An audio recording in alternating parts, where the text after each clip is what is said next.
Olá, eu chamo Elenia Macama Amado, sou ginecologista e neste momento estou também a fazer uma pós-graduação, uma subespecialidade em uroginecologia, onde esses aspectos estão relacionados com esta síndrome de que vamos falar, faz muita referência.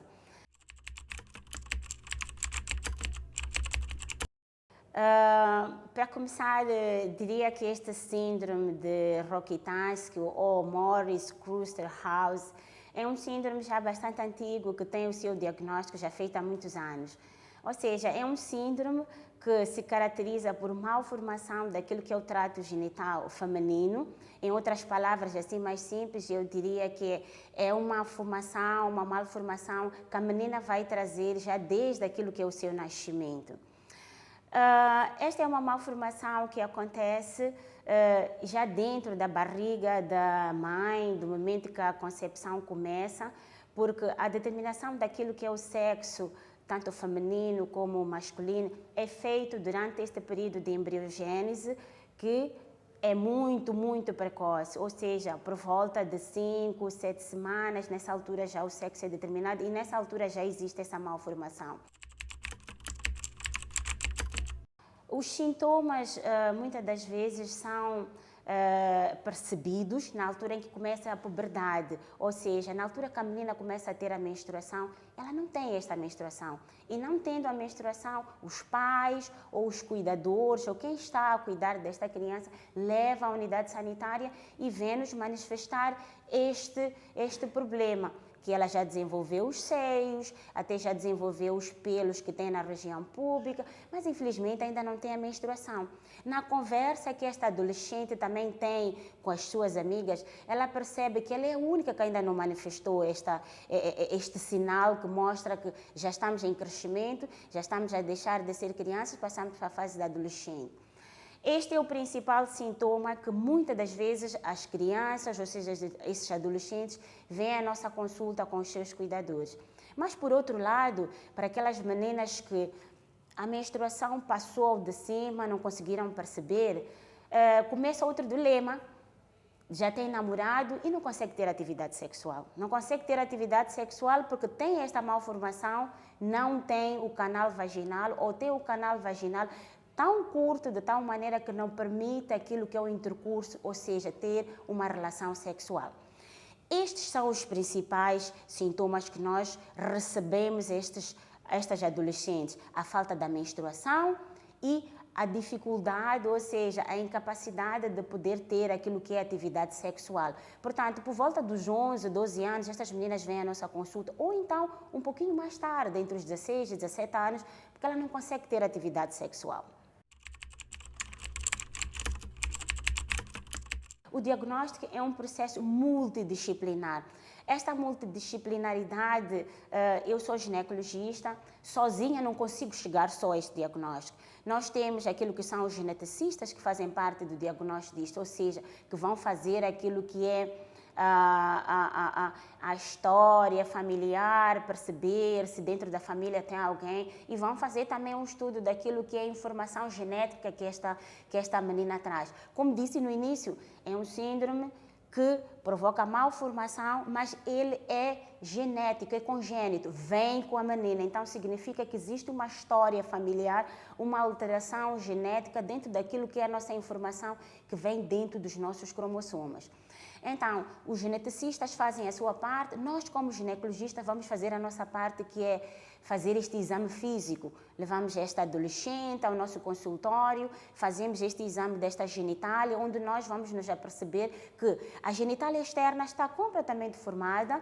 Eu vou aqui fazer menção daquilo que são os grandes lábios, os pequenos lábios, tem o clítoris, mas quando nós já vamos procurar a existência do canal vaginal, já não nos apercebemos dele, ou seja, ele não existe. Ou se existir, também existe numa porção muito pequena, ou seja, tem uma vagina que pode ir de 1 a 2 centímetros ou até 3, o que não permite aquilo que é um intercurso, ou seja, uma atividade sexual normal.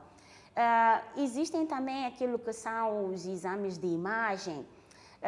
Esta síndrome tem a característica de poder se apresentar de algumas outras formas, para além destes sintomas que eu me referi no início, que é a falta de menstruação e a falta dessa atividade sexual. A menina pode aparecer também com uma queixa de dor. Esta dor, por que vem? Porque em algumas variantes do síndrome existem também aquilo que são as tais malformações a nível do sistema urinário. Os rins podem estar numa posição anômala e poder, de certa forma, ter repercussões naquilo que é a dinâmica urinária desta menina. Algumas também podem ter aquilo que são alterações auditivas, mas estes sintomas de que eu me refiro agora são num outro tipo, ou seja, numa forma menos prevalente desta síndrome. Algumas delas apresentam-se só com esta malformação do trato genital, sem afetar outros órgãos como os rins, o sistema urinário, porque de forma... como é que vou dizer, de uma forma embriológica, eles têm uma mesma origem, ou seja, o seio urogenital, que é uma parte dentro do desenvolvimento do próprio embrião ainda pequenino, ele vai dar origem ao sistema urinário e outra parte vai dar sistema reprodutor. Então, em alguma malformação deste tipo, pode acontecer estas lesões que afetam estes órgãos. Estes seriam também outros sintomas que podia fazer menção. Depois de ter o diagnóstico, quais seriam as opções de tratamento que estas meninas podiam ter? O diagnóstico, muitas das vezes, como disse, é multidisciplinar, estão os ginecologistas, os imagiologistas, também esse componente dos geneticistas. Quando nós já encontramos as lesões radiológicas dadas por estas imagens, nós pomos ao diagnóstico de malformação do sistema genital ou sistema reprodutor feminino, ou seja, já dizemos que esta menina não tem vagina, esta menina tem um problema do útero, o útero pode estar ausente ou de certa forma tão rudimentar que ele não teria aquela função normal que é de procriar ou gerar um novo ser. Os ovários também podem estar tão pequeninos ou estar normais, mas poderem ter uma função suficiente, por isso que muitas delas apresentam um desenvolvimento físico normal, ou seja, tem as maminhas, tem o desenvolvimento todo feminino, ou seja, porque os ovários funcionam, elas conseguem ter os outros caracteres sexuais secundários a se desenvolverem. As opções de tratamento. Não tendo o canal vaginal, a primeira alternativa para o tratamento seria construir esta vagina. E o processo de construção dessa vagina, hoje em dia já existem várias técnicas através das quais pode-se fazer uma neovagina, ou seja, uma nova vagina. A começar, elas começam muitas das vezes usando daquilo que são dilatadores vaginais. Esta é a primeira opção. Não dando aquilo que é o resultado que é esperado, que é desenvolver este canal vaginal, ou seja, desenvolver entre 5 a 10 centímetros de um canal vaginal, elas têm que ir para uma opção que é cirúrgica, que é fazer este canal vaginal. E são várias as opções, desde procedimentos que usam o próprio intestino, procedimentos que usam a pele, que é contígua ao próprio local do canal vaginal, para desenvolver este canal vaginal. E são bons os resultados que têm acontecido. Nós, aqui no Hospital Central de Maputo, de onde eu faço parte, de onde trabalho, tem-se feito aquilo que é a neovagina, utilizando aquilo que é o intestino, é o sigmoide. Daquilo que nós temos experiência das pacientes que já fizeram esta cirurgia, é satisfatória, elas conseguem ter uma atividade sexual boa. Algumas já estão até com namorado, algumas com algum compromisso. A única questão que fica comprometida nestas meninas é a capacidade reprodutora. Mas recordarem que eu disse que elas têm os ovários. Para nós conseguirmos gerar um novo ser, significa que temos que ter células reprodutoras. As células reprodutoras no sexo feminino, estamos a falar dos ovários. E é dentro dos ovários onde nós temos os óvulos, que são esses que são libertados a cada 28 dias quando a menina menstrua.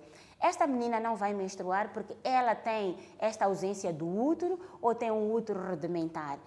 Tendo um útero rudimentar, ela, por mais que faça a neovagina, não vai conseguir ter este útero que vai lhe permitir albergar este novo ser durante aquilo que é o processo de gestação. Então, elas têm essa componente reprodutora comprometida, sendo mães biológicas, mas elas podem, utilizando aquilo que são as clínicas de fertilização, doando o seu óvulo com o óvulo do seu parceiro, podem gerar um filho utilizando aquilo que seria uma barriga alugada ou uma barriga de família para poder albergar este ser. Então, esta componente de poder ter o filho fica comprometida, mas ela não deixa de ser mulher.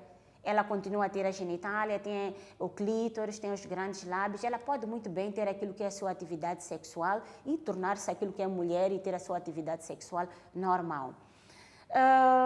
Não ter útero não significa que não é mulher. Para nós sermos mulheres, temos aquilo que são os ovários, que determinam aquilo que são as manifestações, os sintomas, tudo aquilo que são os caracteres sexuais secundários, ou seja, o desenvolvimento das mamas, esta questão da libido, esta questão da gordura facial, a distribuição da gordura corpórea toda, isso é determinado pelos ovários, pela existência destes estrogênios que são produzidos no ovário.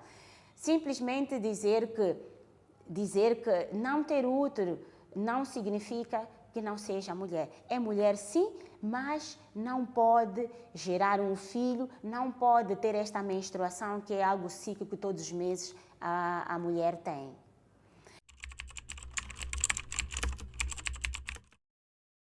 Essas pacientes vêm à consulta de ginecologia, mas pode ter uma outra porta de entrada, pode entrar pela consulta, por exemplo, de medicina, indo com essa dor, ou pela consulta de urologia, porque ela tem essa dor a nível renal.